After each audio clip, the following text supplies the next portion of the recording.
ನಮಸ್ಕಾರ. ಕರ್ನಾಟಕ ದಿನಕ್ಕೆ ಸ್ವಾಗತ. ನಾನು ತೇಜಸ್ವಿನಿ. ಈಗ ಹೆಡ್ಲೈನ್ಸ್.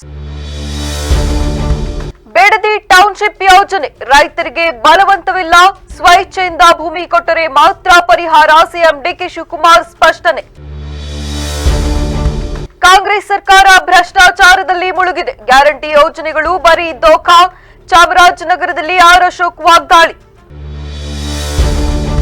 ಕಲಬುರಗಿ ಜೈಲಿನಿಂದ ಪರಾರಿಯಾಗಿದ್ದ ಖೈದಿ ಸೆರೆ, ಬಂಧನದ ವೇಳೆ ಪೊಲೀಸರ ಫೈರಿಂಗ್, ಇಬ್ಬರು ಕಾನ್ಸ್ಟೇಬಲ್ಗಳಿಗೆ ಗಾಯ.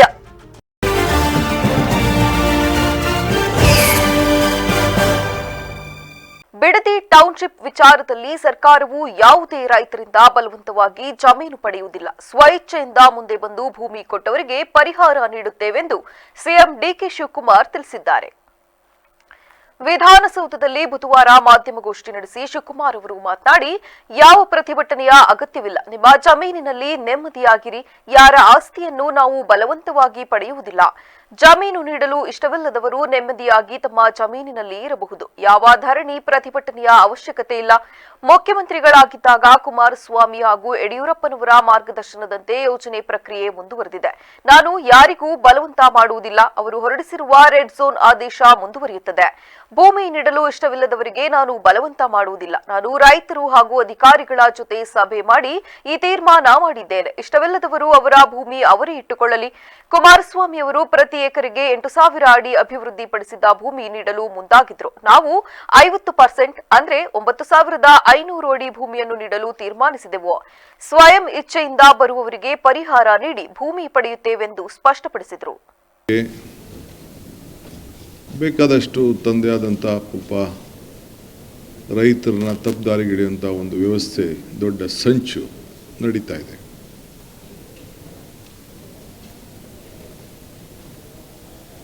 ಎಲ್ಲರ ಮನಸ್ಸಿಗೆ ನೋವುಂಟು ಮಾಡೋದು ನನ್ನ ಅಭಿಲಾಷೆ ಆಗಲಿ, ನನಗಿಷ್ಟ ಇಲ್ಲ. ಇದು ಈ ಯೋಜನೆ ನನ್ನ ಕನಸಿನ ಪ್ರಾಜೆಕ್ಟ್ ಅಲ್ಲ. ಇದು ಯಾವತ್ತೂ ಕೂಡ ನಾನು ನನ್ನ ಕನಸಿನ.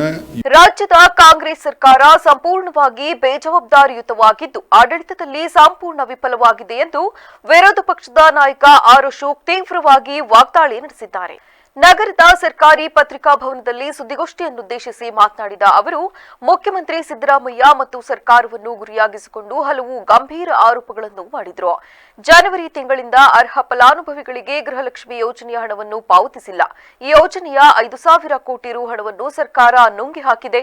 ರಾಜ್ಯದ ಅಭಿವೃದ್ಧಿಯ ಬಗ್ಗೆ ಗಮನ ಹರಿಸುವ ಬದಲು ಮುಖ್ಯಮಂತ್ರಿಯವರು ಕೇವಲ ಫೋಟೋಗಳಿಗೆ ಪೋಸ್ ನೀಡುವ ಚಾಳಿಯನ್ನು ಬೆಳೆಸಿಕೊಂಡಿದ್ದಾರೆಂದು ಲೇವಡಿ ಮಾಡಿದರು. ರಾಜ್ಯದ ಕ್ರೀಡಾಪಟುಗಳು ಮತ್ತು ಪೈಲ್ವಾನರಿಗೆ ಕಳೆದ 7 ತಿಂಗಳಿಂದ ನೀಡಬೇಕಾದ ಗೌರವಧನವನ್ನು ಸರ್ಕಾರ ಪಾವತಿಸಿಲ್ಲ. ಗ್ಯಾರಂಟಿಗಳ ಹೆಸರಿನಲ್ಲಿ ರಾಜ್ಯದ ಜನರಿಗೆ ಮಂಕುಬೂದಿ ಎರಚುವ ಕೆಲಸ ನಡೆಯುತ್ತಿದೆ. ಇದು ಒಂದು ದೋಖಾ ಪಾರ್ಟಿ, ಹೇಳುವುದು ಒಂದು, ಮಾಡುವುದು ಮತ್ತೊಂದು ಎಂದು ಟೀಕಿಸಿದರು. ಹೆಂಡತಿ ಮಕ್ಕಳು ಅವ್ರ ಬಂಧುಗಳ ಜೊತೆ ಫೋಟೋ ಶೋರ್ ಮಾಡೋಕ್ಕೆ ನಿಂತಿದ್ರಲ್ಲ, ಅವ್ರ ಮೇಲೆ ಕ್ರಮ ಆಗಬೇಕಾಯ್ತು. ಅವ್ರ ಮೇಲೆ ಯಾವುದೂ ಕೇಸೇ ಆಗಲಿಲ್ಲ. ಅಧಿಕಾರಿಗಳ ಮೇಲೆ ಕೇಸ್ ಮಾಡಿದ್ರಿ. ಈಗ ಅಧಿಕಾರಿಗಳು ಎಲ್ಲ ನಿರಪರಾಧಿ ಆದರೆ ಹಂಗಾರೆ ಅಪರಾಧಿಗಳಾರು? ಈ ಸಾವಿಗೆ ನ್ಯಾಯ ಎಲ್ಲಿದೆ? ಈ 11 ಜನ ಅಮಾಯಕ ವಿದ್ಯಾರ್ಥಿಗಳ ಸಾವಿಗೆ ನ್ಯಾಯ ಎಲ್ಲಿದೆ? ಇದನ್ನು ಕಾಂಗ್ರೆಸ್ ಅವರು ಮುಚ್ಚಾಕುವಂಥ ಪ್ರಯತ್ನವನ್ನು ಮಾಡಿದ್ದಾರೆ. ಇದು ಅಕ್ಷಮ್ಯ ಅಪರಾಧ. ಇದು ಮುಂದೆ ನಮ್ಮ ಸರ್ಕಾರ ಬಂದರೆ ಇದನ್ನು 100% CBI ತನಿಖೆಗೆ ಕೊಡ್ತೀರಿ. ಯಾರ್ಯಾರು ಭಾಗಿ. ಕಲಬುರಗಿ ಸೆಂಟ್ರಲ್ ಜೈಲಿನಿಂದ ಪರಾರಿಯಾಗಿದ್ದ 3 ಖೈದಿಗಳ ಪೈಕಿ ಓರ್ವನನ್ನು ಪೊಲೀಸರು ಭರ್ಜರಿ ಕಾರ್ಯಾಚರಣೆ ನಡೆಸಿ ಬಂಧಿಸಿದ್ದಾರೆ. ಬಂಧನದ ಸಂದರ್ಭದಲ್ಲಿ ಆರೋಪಿ ಪೊಲೀಸರ ಮೇಲೆ ಹಲ್ಲೆಗೆ ಯತ್ನಿಸಿದಾಗ ಆತ್ಮರಕ್ಷಣೆಗಾಗಿ ಪೊಲೀಸರು ನಡೆಸಿದ ಗುಂಡಿನ ದಾಳಿಯಲ್ಲಿ ಖೈದಿಯ ಕಾಲಿಗೆ ಗಾಯವಾಗಿದೆ. ಕಲಬುರಗಿ ಸೆಂಟ್ರಲ್ ಜೈಲಿನಿಂದ ಪರಾರಿಯಾಗಿದ್ದ ಖೈದಿಗಳಲ್ಲಿ ಸಂತೋಷ್ ಎಂಬಾತನನ್ನು ಪತ್ತೆ ಹಚ್ಚಿ ಬಂಧಿಸಲು ಪೊಲೀಸರು ತೆರಳಿದ್ರು. ಈ ವೇಳೆ ಪೊಲೀಸರಿಗೆ ಶರಣಾಗುವ ಬದಲು ಆರೋಪಿಯು ಪೊಲೀಸರ ಮೇಲೆಯೇ ಹಲ್ಲೆಗೆ ಯತ್ನಿಸಿದ್ದಾನೆ. ಆರೋಪಿಯ ಅಟ್ಟಹಾಸವನ್ನು ತಡೆಯಲು ಮತ್ತು ಆತ್ಮರಕ್ಷಣೆಗಾಗಿ ಪೊಲೀಸರು ಸಂತೋಷ್ನ ಕಾಲಿಗೆ ಗುಂಡು ಹಾರಿಸಿದ್ದಾರೆ. ಈ ಘರ್ಷಣೆಯ ಸಂದರ್ಭದಲ್ಲಿ ಇಬ್ಬರು ಪೊಲೀಸ್ ಕಾನ್ಸ್ಟೇಬಲ್ಗಳಿಗೆ ಗಾಯಗಳಾಗಿವೆ. ಗುಂಡಿನೇಟಿಗೆ ತುತ್ತಾದ ಆರೋಪಿ ಸಂತೋಷ್ ಮತ್ತು ಗಾಯಗೊಂಡಿರುವ ಇಬ್ಬರು ಪೊಲೀಸ್ ಕಾನ್ಸ್ಟೇಬಲ್ಗಳನ್ನು ತಕ್ಷಣವೇ ಚಿಕಿತ್ಸೆಗಾಗಿ ಕಲಬುರಗಿ ಜಿಮ್ಸ್ ಆಸ್ಪತ್ರೆಯ ಟ್ರಾಮಾ ಸೆಂಟರ್ಗೆ ದಾಖಲಿಸಲಾಗಿದೆ. ನಗರ ಪೊಲೀಸ್ ಕಮಿಷನರ್ ಅವರು ಘಟನೆಯ ಕುರಿತು ಮಾಹಿತಿ ನೀಡಿದ್ದಾರೆ. ಈ ಕುರಿತು ಹೆಚ್ಚಿನ ತನಿಖೆ ನಡೆಯುತ್ತಿದ್ದು, ಉಳಿದ 2 ಕೈದಿಗಳ ಪತ್ತೆಗಾಗಿ ಪೊಲೀಸರು ತೀವ್ರ ಶೋಧ ನಡೆಸುತ್ತಿದ್ದಾರೆ. 3 ಜನ ಸಜಾ ಅಪರಾಧಿಗಳು ಸೆಂಟ್ರಲ್ ಪ್ರಿಸನ್ನಿಂದ ಪರಾರಿಯಾಗಿದ್ದರು. ಆ ಒಂದು ಹಿನ್ನೆಲೆಯಲ್ಲಿ ದೂರಿನ ಮೇರೆಗೆ ಫರ್ತಾಬಾದ್ ಪೊಲೀಸ್ ಸ್ಟೇಷನಲ್ಲಿ ಒಂದು ಪ್ರಕರಣ ದಾಖಲಾಗಿತ್ತು ಮತ್ತು ಪತ್ತೆಗೋಸ್ಕರ ಈ ಪರಾರಿಯಾದ ಕನ್ವಿಕ್ಟ್ ಪ್ರಿಸನರ್ಸ್ನ ಪತ್ತೆ ಮಾಡಲಿಕ್ಕೆ ವಿಶೇಷ ತಂಡಗಳನ್ನು ಮಾಡಲಾಗಿತ್ತು. ನಗರ ಪೊಲೀಸ್ ವತಿಯಿಂದ ಮತ್ತು ಈಶಾನ್ಯ ವಲಯ ವತಿಯಿಂದ DIG ಮತ್ತು SP ಬೀದರ್, SP ಗುಲ್ಬರ್ಗ ಮತ್ತು ಸುತ್ತಮುತ್ತಲಿನ ಜಿಲ್ಲೆಯವರಿಗೂ ಕೂಡ ನಾವು ಅಲರ್ಟ್ ಮೆಸೇಜ್ಗಳನ್ನು ಕಳುಹಿಸಿ ವಿಶೇಷ ಮಲ್ಟಿಪಲ್ ಟೀಮ್ಸ್ಗಳನ್ನು ಮಾಡಲಾಗಿತ್ತು. ಈ ದಿನ ಬೆಳಗಿನ ಜಾವ ಅರ್ಲಿ ಮಾರ್ನಿಂಗ್ ನಮ್ಮ ಟೀಮ್ ಮೂವ್ಮೆಂಟಲ್ಲಿದ್ದಾಗ ಫರ್ತಾಬಾದ್ ಇನ್ಸ್ಪೆಕ್ಟರ್ ಅವರಿಗೆ ಒಂದು ಕ್ರೆಡಿಬಲ್ ಇನ್ಫಾರ್ಮೇಷನ್ ಬರುತ್ತೆ. ಅದರಲ್ಲಿ ಏನು ಹುಮ್ನಾಬಾದ್ ರಿಂಗ್ ರೋಡಲ್ಲಿರುವ ಇಂಡಸ್ಟ್ರಿಯಲ್ ಏರಿಯಾ ಇದೆ, ಹುಮ್ನಾಬಾದ್ ರೋಡಿಗೆ ಹೋಗುವಂಥ ಹಾಸನ ನಗರದ ಮದರ್ ತೆರೇಸಾ ರಸ್ತೆಯಲ್ಲಿನ ಮೂಲಸೌಕರ್ಯಗಳ ಸಮಸ್ಯೆಗೆ ಪರಿಹಾರ ಕಂಡುಕೊಳ್ಳುವ ನಿಟ್ಟಿನಲ್ಲಿ ಮಹಾನಗರ ಪಾಲಿಕೆಯ 45 ಲಕ್ಷ ರು ಅನುದಾನದಲ್ಲಿ ರಸ್ತೆ ಮತ್ತು ಚರಂಡಿ ನಿರ್ಮಾಣ ಕಾಮಗಾರಿಗೆ ಇಂದು ವಿದ್ಯುಕ್ತವಾಗಿ ಭೂಮಿ ಪೂಜೆಯನ್ನು ಶಾಸಕ ಸ್ವರೂಪ್ ಪ್ರಕಾಶ್ ನೆರವೇರಿಸಿದರು. ನಂತರ ಮಾತನಾಡಿದ ಅವರು, ದೀರ್ಘಕಾಲದಿಂದ ರಸ್ತೆ ಸಂಪರ್ಕ ಮತ್ತು ಚರಂಡಿ ವ್ಯವಸ್ಥೆ ಇಲ್ಲದೆ ತೀವ್ರ ತೊಂದರೆ ಅನುಭವಿಸುತ್ತಿದ್ದ ಸ್ಥಳೀಯ ನಿವಾಸಿಗಳು ಈ ಬಗ್ಗೆ ಅಧಿಕಾರಿಗಳಿಗೆ ದೂರು ನೀಡಿದರು. ಸಾರ್ವಜನಿಕರ ಈ ಬೇಡಿಕೆಯನ್ನು ಪುರಸ್ಕರಿಸಿದ ಪಾಲಿಕೆಯ ಆಡಳಿತವು ಕಾಮಗಾರಿಗೆ ಚಾಲನೆ ನೀಡಿದೆ. ಈ ಅನುದಾನದಲ್ಲಿ ಟಾರ್ ರಸ್ತೆ ನಿರ್ಮಾಣ, ರಸ್ತೆಯ ಅಕ್ಕಪಕ್ಕದಲ್ಲಿ ಕಾಂಕ್ರೀಟ್ ರಸ್ತೆ ಮತ್ತು ಸುಸಜ್ಜಿತ ಚರಂಡಿ ವ್ಯವಸ್ಥೆಯನ್ನು ನಿರ್ಮಿಸಲಾಗುವುದು. ಅಭಿವೃದ್ಧಿ ಕಾಮಗಾರಿಯನ್ನು ಅತ್ಯಂತ ಗುಣಮಟ್ಟದಿಂದ ಮತ್ತು ನಿಗದಿತ ಅವಧಿಯೊಳಗೆ ಪೂರ್ಣಗೊಳಿಸುವಂತೆ ಸಂಬಂಧಪಟ್ಟ ಇಲಾಖಾ ಅಧಿಕಾರಿಗಳು ಹಾಗೂ ಗುತ್ತಿಗೆದಾರರಿಗೆ ಕಟ್ಟುನಿಟ್ಟಿನ ಸೂಚನೆ ನೀಡಲಾಗಿದೆ.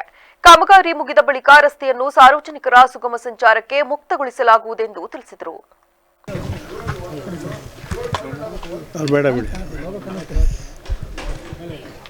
ವಿದ್ಯಾನಗರ ಭಾಗದಲ್ಲಿ ನಗರ ಪಾಲಿಕೆ ವತಿಯಿಂದ 45 ಲಕ್ಷಕ್ಕೂ ಒಂದು ಅನುದಾನವನ್ನು ಇವತ್ತು ಮದರ್ ತೆರೇಸಾ ರಸ್ತೆ ಮತ್ತು ಇನ್ನು ಮುಖ್ಯ ರಸ್ತೆಗಳಲ್ಲಿ 1-2 ಭಾಗದ ರಸ್ತೆ ಭಾಳ ಅವಶ್ಯಕತೆ ಇತ್ತು, ಭಾಳಷ್ಟು ದುಸ್ಥಿತಿಯಲ್ಲಿತ್ತು. ಆ ರೀತಿ ಇವತ್ತೆಲ್ಲ ನಮ್ಮ ಈ ಕಾರ್ಯಕ್ರಮದಲ್ಲಿ ಸ್ಥಳೀಯ ಮುಖಂಡರು, ಪಕ್ಷದ ಕಾರ್ಯಕರ್ತರು, ನಾಗರಿಕರು ಮತ್ತು ಮದರ್ ತೆರೇಸಾ ರಸ್ತೆಯ ನಿವಾಸಿಗಳು ಹೆಚ್ಚಿನ ಸಂಖ್ಯೆಯಲ್ಲಿ ಪಾಲ್ಗೊಂಡಿದ್ದರು. ಕರ್ನಾಟಕ ಸರ್ಕಾರ ಮಕ್ಕಳ ರಕ್ಷಣಾ ನಿರ್ದೇಶನಾಲಯ, ಜಿಲ್ಲಾ ಮಕ್ಕಳ ರಕ್ಷಣಾ ಘಟಕ ಹಾಗೂ ಜಿಲ್ಲಾ ಕಾನೂನು ಸೇವೆಗಳ ಪ್ರಾಧಿಕಾರದ ಸಂಯುಕ್ತಾಶ್ರಯದಲ್ಲಿ ಸರ್ಕಾರಿ ಬಾಲಕರ ಬಾಲಮಂದಿರದಲ್ಲಿ ಉಚಿತ ಕಾನೂನು ಸಲಹಾ ಮತ್ತು ಅರಿವು ಕಾರ್ಯಕ್ರಮವನ್ನು ಹಮ್ಮಿಕೊಂಡಿದ್ದರು. ಕಾರ್ಯಕ್ರಮವನ್ನು ಉದ್ಘಾಟಿಸಿ ಮಾತನಾಡಿದ ಪ್ರಧಾನ ಜಿಲ್ಲಾ ಹಾಗೂ ಸತ್ರ ನ್ಯಾಯಾಧೀಶರಾದ ಹೇಮಾವತಿಯವರು, ಕುಟುಂಬದಲ್ಲಿ ಆರ್ಥಿಕ ಸಂಕಷ್ಟ ಎದುರಿಸುತ್ತಿರುವ ಪೋಷಕರಿಗೆ ಕೌಶಲ್ಯಾಭಿವೃದ್ಧಿ ಇಲಾಖೆ ವತಿಯಿಂದ ತರಬೇತಿ ನೀಡಿ ಸ್ವಾವಲಂಬಿಗಳನ್ನಾಗಿ ಮಾಡಲು ಉದ್ಯೋಗಾವಕಾಶ ಕಲ್ಪಿಸಲಾಗುವುದು.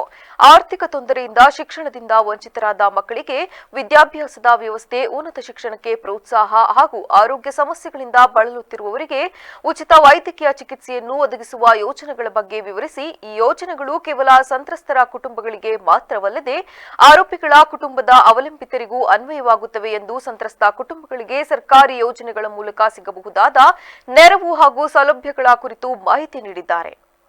ಅದರಲ್ಲಿ ಈ ಥರ ವಿಕ್ಟಿಮ್ಸ್ನ ಪೇರೆಂಟ್ಸ್ಗೆ ಏನು ತೊಂದರೆ ಇದೆ ಅವರಿಗೆ ಒಂದು ಸಜೆಷನ್ ಅಲ್ಲ, ಅವರಿಗೆ ಹೆಲ್ಪ್. ಈಗ ಯಾರೋ ಬೇರೆ ಮಕ್ಕಳಿರ್ತಾರೆ ಅಥವಾ ಅವರಿಗೆ ಯಾವುದೋ ಒಂದು ಕೆಲಸ ಇರೋದಿಲ್ಲ, ಕೆಲಸ ಇಲ್ಲದೆ ಇರುವಂಥ ಒಂದು ಪೇರೆಂಟ್ಸನ್ನು ಕರೆದು ಒಂದು ಸ್ಕಿಲ್ ಒಂದು ಡೆವಲಪ್ಮೆಂಟ್ ವತಿಯಿಂದ ಅಂದರೆ ಒಂದು ಕೌಶಲಾಭಿವೃದ್ಧಿ ಇಲಾಖೆಯಿಂದ ಅವರಿಗೆ ಒಂದು ತರಬೇತಿಯನ್ನು ಕೊಡಿಸಿ ಅವರಿಗೆ ಒಂದು ಕೆಲಸವನ್ನು ಕೊಡಿಸುವಂಥ ಯೋಜನೆ ಆಗಿದೆ. ಅದಲ್ಲದೆ ಬೇರೆ ಮಕ್ಕಳಿರ್ತಾರೆ, ಅವ್ರಿಗೂ ಕೂಡ ಅವರಿಗೆ ವಿದ್ಯಾಭ್ಯಾಸ ಕೊಡಿಸೋಕ್ಕಾಗೋದಿಲ್ಲ ಅಥವಾ ಒಂದು ಯಾವುದೋ ಒಂದು ಹೆಲ್ತ್ ಸಮಸ್ಯೆಯಿಂದ ಬಳಲ್ತಾ ಇರ್ತಾರೆ, ಅವರಿಗೆಲ್ಲ ಒಂದು ವ್ಯವಸ್ಥೆ ಅಂದರೆ ಉಚಿತವಾಗಿ ಒಂದು ವೈದ್ಯಕೀಯ ವ್ಯವಸ್ಥೆ ಇರ್ಬೋದು ಅಥವಾ ಉಚಿತವಾಗಿ ಅವರಿಗೆ ಶಿಕ್ಷಣ, ಇದಲ್ಲದೆ ಬೇರೆ ಕಡೆ ಈ ಬಾಲಕಿಯ ಪೋಷಕರು ಅವರಿಗೆ ಸಂಬಂಧಪಟ್ಟವರು ಬಂದಂಥ ಸಂದರ್ಭದಲ್ಲಿ ತುಂಬ ಸದುಪಯೋಗ ಆಗುತ್ತೆ. ಇದರ ಬಗ್ಗೆ ಅವರಿಗೆ ಕಾನೂನು ಅರಿವು, ನೆರವು ಎರಡೂ ಬೇಕು. ಕೆಲವೊಂದ್ಸತಿ ಕೋರ್ಟ್ಗೆ ಹೋಗಿನ ಮುಂಚೆ ಇಲ್ಲಿ ಬೇಕಾಗುತ್ತೆ ಅವರಿಗೆ, ಸೀದಾ ಕೋರ್ಟಿಂದ ಇದರಿಂದ ಪೊಲೀಸ್ ಸ್ಟೇಷನಿಂದ ಇಲ್ಲಿಗೆ ಬಂದಿರ್ತಾರೆ, ಇಲ್ಲೇ ಇರ್ತಾರೆ. ಹಾಗಾಗಿ ಮಕ್ಕಳಿಗೆ ಅನುಕೂಲ ಮತ್ತು ಪೇರೆಂಟ್ಸಿಗೆ ಮೇನು ಏನು ಮಾಡಬೇಕು ಮುಂದೆ ಅನ್ನೋದನ್ನು ಅನುಕೂಲ ಆಗುತ್ತೆ. ಇದ್ರ ಸದುಪಯೋಗ ಪಡಿಸ್ಕೊಳ್ಳಿ ಅಂತ ಹೇಳ್ಬಿಟ್ಟು ನಾನು ನಮಸ್ಕಾರ. ಭಾರತ ಚುನಾವಣಾ ಆಯೋಗವು ಜಾರಿಗೊಳಿಸಿರುವ ವಿಶೇಷ ಮತದಾರರ ಪಟ್ಟಿ ಪರಿಷ್ಕರಣೆ ಪ್ರಕ್ರಿಯೆಯಡಿ ಪ್ರತಿಯೊಬ್ಬ ಮತದಾರರು ಎಣಿಕೆ ನಮೂನೆಯನ್ನು ತಪ್ಪದೇ ಭರ್ತಿ ಮಾಡಿ ಬಿಎಲ್ಒಗಳಿಗೆ ಸಲ್ಲಿಸಬೇಕೆಂದು ಹಾಸನ ಜಿಲ್ಲಾ ಕಾಂಗ್ರೆಸ್ ಸಮಿತಿ ಕಾರ್ಯಾಧ್ಯಕ್ಷ ಜಿಬಿ ಶಶಿಧರ್ ತಿಳಿಸಿದ್ದಾರೆ. ಸುದ್ದಿಗೋಷ್ಠಿಯಲ್ಲಿ ಮಾತನಾಡಿದ ಅವರು ಜೂನ್ 30ರಿಂದ ಆರಂಭವಾಗಿರುವ ಈ ಪ್ರಕ್ರಿಯೆಯು ಜುಲೈ 29ರವರೆಗೆ ನಡೆಯಲಿದೆ. ಬಿಎಲ್ಒಗಳು ಈಗಾಗಲೇ ಬಹುತೇಕ ಮನೆಗಳಿಗೆ ನಮೂನೆಗಳನ್ನು ತಲುಪಿಸಿದ್ದಾರೆ. ಈ ನಮೂನೆಗಳನ್ನು ಭರ್ತಿ ಮಾಡಿ ಹಿಂತಿರುಗಿಸಿದ ನಂತರವಷ್ಟೇ ಅವುಗಳನ್ನು ಆನ್ಲೈನ್ನಲ್ಲಿ ಅಪ್ಲೋಡ್ ಮಾಡಲು ಸಾಧ್ಯವಾಗುತ್ತದೆ. ಮತದಾರರು ಎಣಿಕೆ ನಮೂನೆ ಸಲ್ಲಿಸದಿದ್ದರೆ ಅವರ ಹೆಸರು ಮತದಾರರ ಪಟ್ಟಿಯಿಂದ ಕೈಬಿಟ್ಟು ಹೋಗುವ ಅಥವಾ ಸೇರ್ಪಡೆಯಾಗದ ಅಪಾಯವಿದೆ. ನಮೂನೆ ಸಲ್ಲಿಸದಿದ್ದರೆ ಅದಕ್ಕೆ ಮತದಾರರೇ ಜವಾಬ್ದಾರರಾಗುತ್ತಾರೆ. ಪ್ರಜಾಪ್ರಭುತ್ವದಲ್ಲಿ ಮತದಾನ ಪ್ರತಿಯೊಬ್ಬ ನಾಗರಿಕನ ಮೂಲಭೂತ ಹಕ್ಕು. ಈ ಪ್ರಕ್ರಿಯೆಯನ್ನು ನಿರ್ಲಕ್ಷ್ಯ ಮಾಡಬೇಡಿ ಎಂದು ಮನವಿ ಮಾಡಿದರಲ್ಲದೆ ಪ್ರಸ್ತುತ ಜಿಲ್ಲೆಯಲ್ಲಿ ಸುಮಾರು ಅರ್ಧದಷ್ಟು ಮತದಾರರು ಮಾತ್ರ ನಮೂನೆಗಳನ್ನು ಸಲ್ಲಿಸಿದ್ದಾರೆ. ಉಳಿದ ಮತದಾರರು ಕೂಡಲೇ ಎಚ್ಚೆತ್ತುಕೊಂಡು ತಮ್ಮ ಕರ್ತವ್ಯ ನಿರ್ವಹಿಸುವಂತೆ ಕರೆ ನೀಡಿದ್ದಾರೆ. ಸರ್ಕಾರದೊಂದಿಗೆ ನಾವು ನಮ್ಮ BLA 2ಗಳಿಗೆಲ್ಲ ಟ್ರೈನಿಂಗ್ ಎಲ್ಲ ಕೊಟ್ಟು ಎಲ್ಲ ಒಂದು ಪ್ರಗತಿಯಲ್ಲಿ ನಡೀತಾ ಇದೆ. ಇವತ್ತು 15ನೇ ತಾರೀಕು ಇನ್ನೂ ನಮ್ಮ ಹಾಸನ ಜಿಲ್ಲೆಯಲ್ಲಿ ಅರ್ಧ ಆಗಿದೆ ಅಷ್ಟೇ. ಜನ ನಮ್ಮ ಈ ಪ್ರಜಾಪ್ರಭುತ್ವದ ವ್ಯವಸ್ಥೆಯಲ್ಲಿ ಈ ಪ್ರಜೆಗಳು ಏನಿದ್ದಾರೆ ಅವರ ಒಂದು ಹಕ್ಕನ್ನು ಸೇರ್ಪಡೆ ಮಾಡಲಿಕ್ಕೆ ವೋಟರ್ ಲಿಸ್ಟ್ ಮಾಡೋದಕ್ಕೆ ಇದೊಂದು ಪ್ರಕ್ರಿಯೆ ಇದು. ಜನ ಇದ್ರ ಬಗ್ಗೆ ಕೆಲವು ಜನ ಸ್ವಲ್ಪ ನಿರ್ಲಕ್ಷ್ಯ ತಾಳಿರೋದು ಕಂಡು ಬರ್ತಾ ಇದೆ. ಇನ್ನು ಕೇವಲ 10 ದಿನ 29ನೇ ತಾರೀಕು ಆದರೂ ಸುದ್ದಿಗೋಷ್ಠಿಯಲ್ಲಿ ಜಿಲ್ಲಾ ಹಾಗೂ ತಾಲೂಕು ಕಾಂಗ್ರೆಸ್ ಮುಖಂಡರು ಉಪಸ್ಥಿತರಿದ್ದರು. ಹಾಸನ ತಾಲೂಕಿನ ಯರಬರಕಲ್ ಗ್ರಾಮದಲ್ಲಿ ರುದ್ರಭೂಮಿ ಇಲ್ಲದ ಕಾರಣ ಸುಮಾರು 70ರಿಂದ 80 ಕುಟುಂಬಗಳು ಅಂತಿಮ ಸಂಸ್ಕಾರ ನೆರವೇರಿಸಲು ತೀವ್ರ ಸಂಕಷ್ಟ ಅನುಭವಿಸುತ್ತಿವೆ. ಈ ಮೂಲಭೂತ ಸಮಸ್ಯೆಯನ್ನು ಬಗೆಹರಿಸುವಂತೆ ಒತ್ತಾಯಿಸಿ ಗ್ರಾಮಸ್ಥರು ಇಂದು ಸುದ್ದಿಗೋಷ್ಠಿ ನಡೆಸಿ ಜಿಲ್ಲಾಧಿಕಾರಿಗಳಿಗೆ ಗಂಭೀರ ಮನವಿ ಸಲ್ಲಿಸಿದ್ದಾರೆ. ಗ್ರಾಮಸ್ಥರ ಪ್ರತಿನಿಧಿ ಆನಂದ್ ಡಿ ಗೌಡ ಮಾತನಾಡಿ, ನಮ್ಮ ಗ್ರಾಮದಲ್ಲಿ 70ಕ್ಕೂ ಹೆಚ್ಚು ಕುಟುಂಬಗಳಿವೆ. ಹಲವು ವರ್ಷಗಳಿಂದ ಸ್ಮಶಾನಕ್ಕೆ ಜಾಗಕ್ಕಾಗಿ ಕೇಳುತ್ತಿದ್ದೇವೆ. ಗಣಿ ಇಲಾಖೆಯಿಂದ ಅನುಮತಿ ಪಡೆದು ರಾಯಲ್ಟಿ ಪಾವತಿಸಿದರೂ ಅಧಿಕಾರಿಗಳು ಮಾತ್ರ ಕ್ಯಾರಿ ಎನ್ನುತ್ತಿಲ್ಲ. ಜಿಲ್ಲಾಧಿಕಾರಿಗಳಿಂದ ಹಿಡಿದು ಸಂಬಂಧಪಟ್ಟ ಎಲ್ಲ ಅಧಿಕಾರಿಗಳಿಗೂ ಹಲವು ಬಾರಿ ಮನವಿ ಸಲ್ಲಿಸಿದ್ದೇವೆ. ಸಾವು ನೋವಿನ ಸಮಯದಲ್ಲಿ ಶವ ಸಂಸ್ಕಾರ ಮಾಡಲು ಜಾಗವಿಲ್ಲದ ಸ್ಥಿತಿ ನಿರ್ಮಾಣವಾಗಿದೆ ಎಂದು ಅವರು ಆಕ್ರಂದನ ವ್ಯಕ್ತಪಡಿಸಿದರು. ನಾವು ಯರಬರಕಲ್ ಗ್ರಾಮದಲ್ಲಿ 70ರಿಂದ 80 ಮನೆ ವಾಸ ಮಾಡ್ತಿದ್ವಿ. ಎಲ್ಲರೂ ನಾವು ಒಂದು 4 ಎಕರೆ ಮಶಾನ ರುದ್ರಭೂಮಿ ಅಂತ ಮಾಡಿದರು. ಅದಕ್ಕೆ ಸರ್ಕಾರದಿಂದ ಗಣಿ ಇಲಾಖೆಯಿಂದ ಅದಕ್ಕೆ ಒಂದು ಅನುಮತಿಯನ್ನು ಕೊಟ್ಟಿದ್ದಾರೆ, ರಾಯಿಟಿಯನ್ನು ಮಾಡಿಕೊಟ್ಟಿದ್ದಾರೆ. ಅದು ಜಾಗ ನಮಗೆ 4 ಎಕರೆ ಜಾಗ ಬೇಕು ಅಂತೇಳಿ ಎಲ್ಲ ಆಫೀಸಿಗೂ ಅರ್ಜಿಯನ್ನು ಕೊಟ್ಟಿದ್ವಿ. ಎಲ್ಲ ಆಫೀಸು ಅರ್ಜಿ ಕೊಟ್ಟಿದ್ರು ನಮಗೇನು ಪ್ರಬಲ ಆಗ್ತಾಯಿಲ್ಲ. ಅದರಿಂದ ಈ ಪ್ರೆಸ್ ಮೀಟಿಂಗ್ ಮಾಡ್ತಾಯಿದ್ವಿ. ಎಲ್ಲ ತಾಲೂಕು ಆಫೀಸು ಇದರಿಂದ ಜಿಲ್ಲಾಧಿಕಾರಿಗಳಿಂದ ಮನವಿ ಮಾಡಿದ್ವಿ. ಯಾರೂ ಸಹ ಸ್ಪಂದಿಸ್ತಾ ಇಲ್ಲ.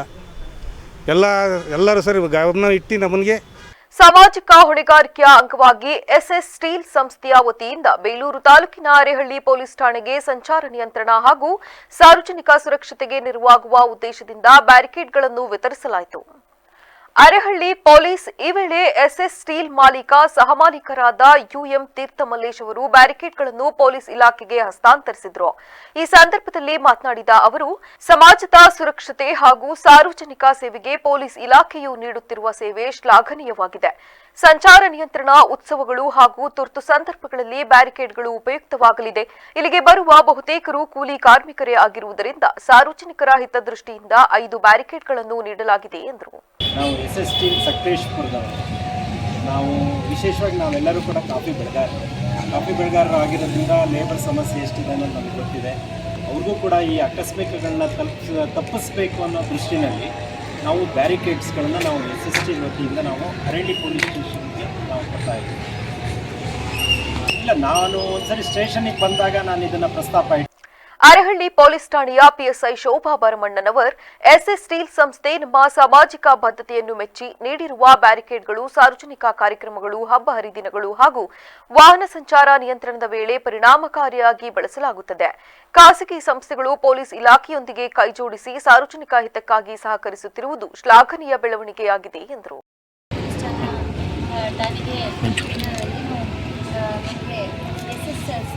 ಸಕಲೇಶಪುರದವರು ನಮಗೆ 5 ಬ್ಯಾರಿಕೇಡ್ಸ್ಗಳನ್ನು ನೀಡಿದ್ದಾರೆ.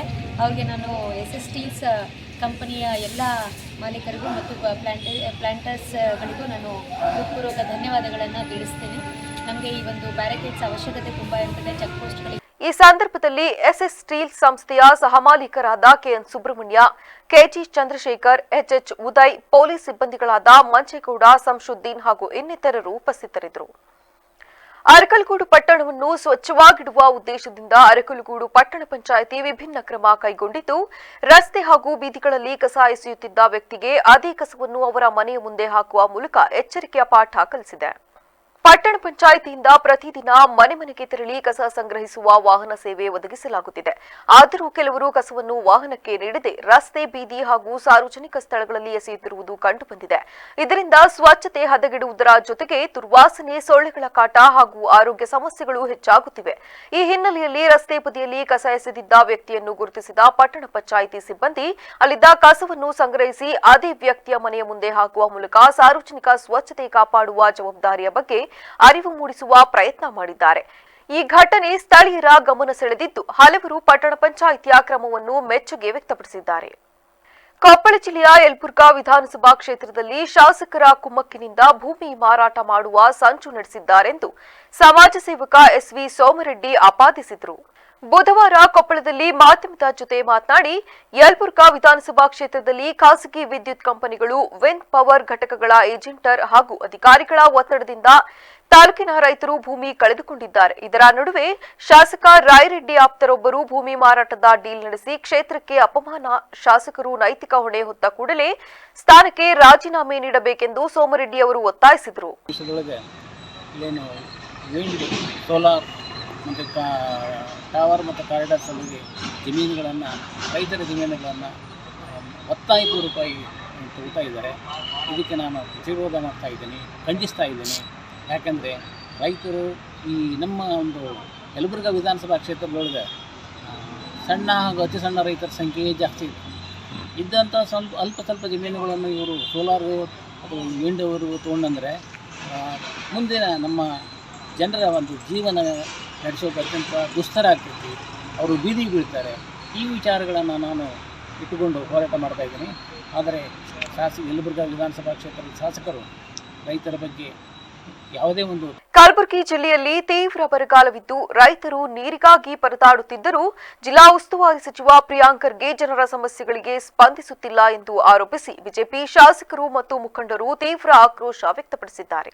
ನಗರದಲ್ಲಿ ಸುದ್ದಿಗೋಷ್ಠಿ ನಡೆಸಿ ಮಾತನಾಡಿದ ಬಿಜೆಪಿ ಶಾಸಕ ಬಸವರಾಜ್ ಮತ್ತಿಮಡು ಸಚಿವರ ಕಾರ್ಯವೈಖರಿಯ ವಿರುದ್ಧ ಕಿಡಿಕಾರಿದ್ದಾರೆ. ಜಿಲ್ಲೆಯಲ್ಲಿ ಮಳೆ ಇಲ್ಲದೆ ರೈತರು ಬೆಳೆಗಳಿಗೆ ನೀರಿಲ್ಲದೆ ಕಂಗಾಲಾಗಿದ್ದಾರೆ. ಕುಡಿಯುವ ನೀರಿಗೂ ಹಾಹಾಕಾರ ಉಂಟಾಗಿದೆ. ಕೂಡಲೇ ಜಿಲ್ಲೆಯನ್ನು ಬರಗಾಲ ಪೀಡಿತ ಎಂದು ಘೋಷಣೆ ಮಾಡಬೇಕೆಂದು ಸಿಎಂ ಮತ್ತು ಸಚಿವರಿಗೆ ಮನವಿ ಮಾಡಿದ್ದರೂ ಯಾವುದೇ ಪ್ರಯೋಜನವಾಗಿಲ್ಲ ಎಂದು ಶಾಸಕರು ದೂರಿದರು. ಗ್ರಾಮೀಣ ಮತಕ್ಷೇತ್ರದ ವ್ಯಾಪ್ತಿಯಲ್ಲಿ ಬರುವ ಗ್ರಾಮ ಪಂಚಾಯಿತಿಗಳಿಗೆ ಯಾವುದೇ ಅಭಿವೃದ್ಧಿ ಅನುದಾನ ಬಿಡುಗಡೆಯಾಗುತ್ತಿಲ್ಲ. ಇದರಿಂದ ಸ್ಥಳೀಯ ಆಡಳಿತದ ಕೆಲಸಗಳು ಸಂಪೂರ್ಣ ಸ್ಥಗಿತಗೊಂಡಿವೆ ಎಂದು ಅವರು ಆರೋಪಿಸಿದರು. ಜಿಲ್ಲೆಯಲ್ಲಿ ಇಷ್ಟೆಲ್ಲಾ ಸಮಸ್ಯೆಗಳಿದ್ದರೂ ಸಚಿವರಿಗೆ ಅರಿವಿಲ್ಲದಿರುವುದು ವಿಪರ್ಯಾಸ ಎಂದು ಟೀಕಿಸಿದರು.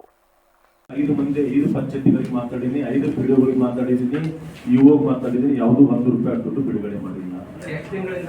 ಟೋಟಲಿನೇ ಕೊಟ್ಟೆ ಇಲ್ಲಿ ಕಡೆ ಎಲ್ಲೇನು ಜನರಲ್ ಲೋಕಲ್ ಏನ್ ಟ್ಯಾಕ್ಸ್ ಕಲೆಕ್ಷನ್ ಆಗಬೇಕು, ಲೇಔಟ್ ಮಾಡ್ಕೋಬೇಕು, ಟ್ಯಾಕ್ಸ್ ಸುಪ್ರೀಂ ಮಾಡಬೇಕು, ಅದರಿಂದ ಅಲ್ಲೇ ದುಡ್ಡು ಖರ್ಚು ಮಾಡ್ಬೇಕು ಅಂತಕ್ಕಂಥ ಕೂಡ ಹೇಳ್ತಿದ್ದಾರೆ. ಯಾವುದೇ ದುಡ್ಡು ಬಿಡುಗಡೆ ಆಗಿಲ್ಲ. ಮೀಟಿಂಗ್ ಮಾಡಿ ಈಗ ಸರ್ಕಾರಕ್ಕೆ ಸಲ್ಲಿಸಿರ್ತೀವಿ, ನಮ್ಮ ತಾಲೂಕಿಗೆ ನಾವು ಕ್ಷೇತ್ರಕ್ಕೆ ದುಡ್ಡು ಬೇಕು ಅಂತ ಹೇಳಿ ನೀವು ಎಷ್ಟು ಸಲ್ಲಿಸಿದ್ರಿ ಮತ್ತೆ ಎಷ್ಟು ಕೊಟ್ಟಿದ್ದಾರೆ ಅವರು? ನಾವು ಮೊನ್ನೆ ಸಿಒ ಬಳಿ ನಾವು ಖುದ್ದೇ ಹೋಗಿ ಸಿಒ ಪತ್ರ ಕೊಟ್ಟಿದ್ದೇವೆ. ಕೆಲವು ಪಂಚಾಯತಿಗಳು, ಕೆಲವು ಗ್ರಾಮಗಳು ಗುರುತಿಸಿ ಇಂಥ ಗ್ರಾಮಗಳಿಗೆ ಕುಡಿಯೋ ನೀರಿನ ಭಾಳ ಸಮಸ್ಯೆ ಆದಷ್ಟು ಪರಿಹಾರ ಕೊಡ್ಬೇಕಂತ ಹೇಳಿದ್ದೇವೆ. ಏನಾದ್ರು ಗ್ರಾಮ ಪಂಚಾಯತ್ ದುಡ್ಡು ಕೊಡ್ತೀರಿ ಕೂಡ ಅವ್ರನ್ನ ಒಂದು ಬೋರ್ವೆಲ್ ಸುಟ್ಟು ರಿಪೇರಿ ಮಾಡಿ. ಸರ್ಕಾರದ ಆದೇಶವನ್ನು ಉಲ್ಲಂಘಿಸಿ ಯಾವುದೇ ನೋಟಿಸ್ ನೀಡದೆ ಬೀದಿ ಬದಿಯ ವ್ಯಾಪಾರಿಗಳನ್ನು ಏಕಾಏಕಿ ತೆರವುಗೊಳಿಸುತ್ತಿರುವ ಬಿಬಿಎಂಪಿ ಅಧಿಕಾರಿಗಳ ಕ್ರಮಕ್ಕೆ ಭಾರತೀಯ ಸೇವಾ ಸಮಿತಿ ತೀವ್ರ ಆಕ್ಷೇಪ ವ್ಯಕ್ತಪಡಿಸಿದೆ.